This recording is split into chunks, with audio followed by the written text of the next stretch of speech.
Hello guys, kagagaling lang natin sa trabaho. Magandang tanghali po sa inyo. Dito ay alas 12:40 na ng hapon.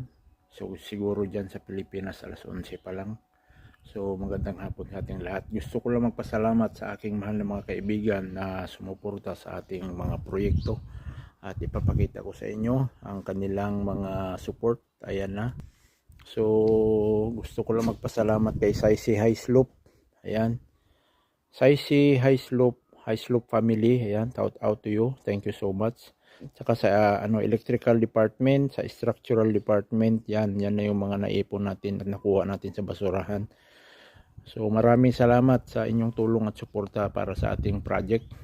Keep safe always kayo guys. And once again, thank you so much to all my workmates, to all my foreign friends. Thank you so much. Ron Golding, thank you so much.